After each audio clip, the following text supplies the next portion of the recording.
Hello,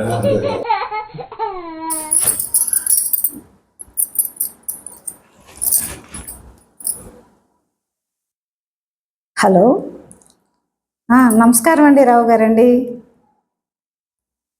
elections వస్తున్నాయి కదా, మా పార్టీ కన్వెస్ట్ చేస్తుందండి. నేను సీఎం అవ్వాలనుకుంటున్నా. మీ సలహాలు కావాలండి మాకు. సాయంత్రం ఒకసారి వీలు తీసుకొని రండి. మీ సలహాలు నాకు చాలా అవసరం అండి. ఓకే అండి, మంచిదండి. నమస్తే మేడం. నమస్తే. బాగున్నారా? బాగున్నానండి. ఏంటి పిలిపించారు? ఎలక్షన్స్ వస్తున్నాయి కదండి. ఇంకా నెక్స్ట్ ఇయర్ అట్లా ఎలక్షన్స్ వస్తున్నాయి. అందులో నేను సీఎం అవ్వాలనుకుంటున్నానండి. సీఎం కావాలనుకుంటున్నారా? మీ సలహాల కోసం పిలిపించానండి. మీరు సీఎం కావాలంటేనమ్మా మరి డబ్బులు కావాలి, కులం కావాలి. వీటన్నిటికంటే కూడా మీరు ప్రజలకి హామీలు ఇవ్వాలి. ఇప్పుడు ఏ రాష్ట్రంలో అయినా కూడా, ఏ పార్టీ అయినా కూడా ప్రజలకు హామీలు ఇస్తారు. హామీలు అంటే ఏం లేదు, మమ్మల్ని కనుక గెలిపిస్తే మీకు ఈ విధంగా బెనిఫిట్ చేస్తాము, ఈ సౌకర్యాలు ఇస్తాము. ఇప్పుడు చాలా రాష్ట్రాల్లో మహిళలకు ఫ్రీ బస్ అన్నారు, వాళ్ళకి టికెట్లు ఉన్నారు. అటువంటి సౌకర్యాలు, అటువంటి తాయిలాలు అంటారు, అటువంటి హామీలు ఇవ్వాలి. మొన్న ఆ మేడం దగ్గరికి వెళ్ళా కదా, ఆవిడ కూడా రకరకాల హామీలు ఇచ్చారనమాట. మీకు తెలుసు కదా. ఆ పార్టీ కొంచెం ముందుకు వెళ్తున్నది. అట్లాగే మీ పార్టీ కూడా రావాలంటే ముందు ప్రజల్లోకి మీరు హామీలు ఇవ్వాలన్నమాట. ఆ హామీలుగా ప్రజల్లోకి తీసుకెళ్తే మీకు చాలా వరకు కూడా బెనిఫిట్ ఉంటుంది అనమాట. ఎటువంటి హామీలు ఇవ్వాలంటే ఇంతకుముందు ఎవరు ఇవ్వనివి, వాళ్ళకి బాగా సంతోషపెట్టే హామీలు అనమాట. మీరు అటువంటి ఆలోచించుకున్నారా? ఆలోచించుకున్నానండి. వెరీ గుడ్ అమ్మా. ఎన్ని హామీలు ఇస్తున్నారు, ఏంటి విషయం? రూపాయికి 4 కేజీలు బియ్యం ఇద్దాం అనుకుంటున్నానండి. రూపాయికి 4 కేజీలు బియ్యమా? అంటే ఒక్కొక్క కేజీ వచ్చి పావలా. అంటే మిమ్మల్ని, మీ పార్టీని పావలా పార్టీ అంటారేమో అన్నా కూడా పర్లేదు. ఎందుకంటే అసలు మీకు ఈ ఐడియా ఎట్లా వచ్చింది? ఇప్పుడు అందరూ కూడా కిలో రూపాయి బియ్యానికి అట్రాక్ట్ అయ్యి ఓట్లు వేస్తున్నారు. మీరు కిలోకి రూపాయికి 4 కిలోల బియ్యం అంటే జనరల్గా మీకే ఛాన్సెస్ ఎక్కువ ఉంటాయి. అది మీకు ఐడియా ఎట్లా వచ్చింది?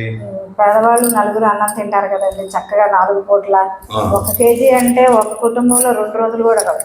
అదే 4 కేజీలు ఇస్తే 4 రోజులు వస్తాయి కదండి. అదేనమ్మా, మంచి ఐడియా. ఇంకేమన్నా హామీలు ఆలోచించారా? ఇంకా లేదు, ప్రస్తుతం ఇదేనండి ఆలోచన. అందుకనే మీ సలహాల కోసం మిమ్మల్ని రమ్మన్నానండి. ఎలక్షన్స్ చాలా టైం ఉంది కాబట్టి మీరు ఈ హామీతో స్టార్ట్ కండి. అయితే ఇంకోటి ఏంటంటమ్మా, ఇప్పుడు మీ దగ్గర అంత డబ్బులు లేవు, తర్వాత మీకు మీ పార్టీకి అంత సపోర్ట్ కూడా లేదు కాబట్టి వేరే పార్టీతో మీరు కలిస్తే బాగుంటుంది. అంటే వేరే పార్టీతో కలిసి పోటీ చేశారనుకో, ఇప్పుడు మీరు సీఎం కాకపోయినా కూడా, ఎందుకంటే మీకు బలం కొద్దిగా తక్కువ ఉంది కాబట్టి మీరు డిప్యూటీ సీఎం అన్న అయ్యే అవకాశాలు ఉంటాయి. ఏమంటారు? సలహాలు ఇచ్చారు కదండి మొన్న ఆమె కృపా గారితో మీరు కలిసి పోటీ చేస్తానంటారా? ఐడియా బాగుంది. కానీ ఆమెను మీరు కలిసారా? లేదండి, కలవలేదా? అంటే అసలు ఆవిడ అభిప్రాయం కనుక్కోకుండా మరి ముందుకెళ్ళడం మంచిది కాదేమో. మీరు ఇంకోసారి ఆలోచించుకోండి. ఎందుకంటే ఒకవేళ మీకు కనుక నమ్మకం ఉందనుకోండి, నేను గ్యారంటీ గెలుస్తాను, మా పార్టీని గెలుస్తుందని, అప్పుడు మీరు ఆ వాళ్ళతో కలవాల్సిన పని కూడా లేదు. అంటే నేను అబ్జర్వ్ చేసింది ఏంటంటే, ఆ కృపా పార్టీకి సపోర్ట్ బాగుందనమాట. కలిస్తే బాగుంటుందని అన్నాను. మీరు కనుక ఇండివిజువల్గా పోటీ చేస్తున్నా కూడా మీరు ముందుకెళ్ళచ్చు. మీరు అభిప్రాయం ఏంటి? మరి కలుద్దామని అనుకుంటున్నానండి. కలిసి పోటీ చేసి ముందు అధికారంలోకి రావాలి. అధికారంలోకి వచ్చిన తర్వాత మరి భవిష్యత్తు నిర్ణయించుకుంటామండి. ప్రజలకు సాయం చేయాలని ఆసక్తి. మీకు ప్రజాసేవ ముఖ్య లక్ష్యం, పదవి కాదు. ప్రజలకు సాయం చేయాలి, వాళ్ళకి సహాయం పడాలి ఏదో విధంగా. అంటే మీరు ఫస్ట్ పిలిచినప్పుడు మీరు నేను సీఎం కావాలన్నారు కదా, నేను సీఎంగా ఉంటేనే కదండి నేను వాళ్ళకి సాయం చేయడానికి అవకాశం మరి ఉంది. ఇప్పుడు కృపాగారితో పోటీ చేస్తే మరి కృపాగారు మిమ్మల్ని సీఎం చేయరు కదా. ఆవిడ మీకంటే సీనియర్ కాబట్టి నేనే సీఎం కావాలంటారు కదా. ఏమో ఒకవేళ అవకాశం నాకు వస్తుందేమో కదండి. అంటే ముందు ఆవిడతో మాట్లాడిన తర్వాత ఏ విషయం తెలుస్తుంది అనమాట. మంచిదమ్మా. మరి ఎప్పుడు వెళ్దామంటారు? ఎందుకంటే ఆవిడ అపాయింట్మెంట్ కూడా తీసుకోవాలి కదా. ఆవిడ ఈ ఎలక్షన్లో హడావుడిలో బిజీ ఉన్నారు, కన్వాసింగ్. అంటే నెక్స్ట్ ఇయర్ ఎలక్షన్స్ అయినా కూడా ఆవిడ అప్పటి నుంచే ప్రచారం స్టార్ట్ చేశారు. మరి ఆవిడ దగ్గర అపాయింట్మెంట్ తీసుకుని మనం వెళ్దాము. అలాగేనండి. మరి మంచి ఐడియానమ్మా. All the best. అంటే ప్రస్తుతం అయితే మీరు పబ్లిక్లో తీసుకెళ్తే ఒకటే హామీ అనమాట. అవునండి. మళ్ళీ మిగతాయి కూడా ఆలోచించి తర్వాత అంటే ఇప్పుడు ఆవిడ కలిసిన ఇప్పుడు మీరు ఇండివిజువల్గా పోటీ చేయట్లేదు కాబట్టి ఆవిడ సలహా తీసుకుని ఆవిడతో మాట్లాడిన తర్వాత డిసైడ్ చేద్దాము. ప్రజలకి మీరు అతి తక్కువ రేటుకి బియ్యం ఇస్తున్నారు. చరిత్రలో నిలిచిపోతారు, రాష్ట్ర చరిత్రలో మీరు నిలిచిపోతారు. ఎవరు కూడా పావలాకి కిలో బియ్యం ఇవ్వలేదు కాబట్టి మీ యొక్క ఆశయం బాగుంది. అంతేకాదమ్మా. మరి ఆవిడతో మీరు మాట్లాడతారా, నన్ను మాట్లాడమంటారా? అపాయింట్మెంట్ ఫస్ట్ మీరు కనుక్కోండి. నేను అపాయింట్మెంట్ తీసుకుని ఆవిడ దగ్గర. సరే, ఆవిడతో మాట్లాడి అపాయింట్మెంట్ తీసుకుని మీకు చెప్తానమ్మా.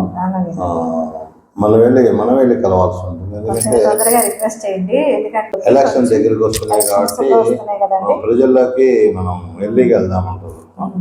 సరేనమ్మా. ఆవిడ అపాయింట్మెంట్ తీసుకుని మీకు ఇంటిమేట్ చేస్తాను. మన ఇద్దరం కలిసి వెళ్దాం. నమస్తేనమ్మా. నేను మేడం, మీరు ఇచ్చిన హామీలు పబ్లిక్లో బాగా ఉన్నాయి.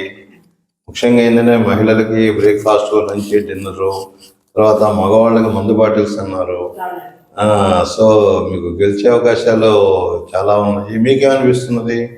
నాకు రెస్పాన్స్ బాగా వస్తుందండి. ఎక్కడ మీటింగ్లు పెట్టినా కూడా బాగా జనాలు బాగా వస్తున్నారు కదా. దాంట్లో డౌట్ లేదు.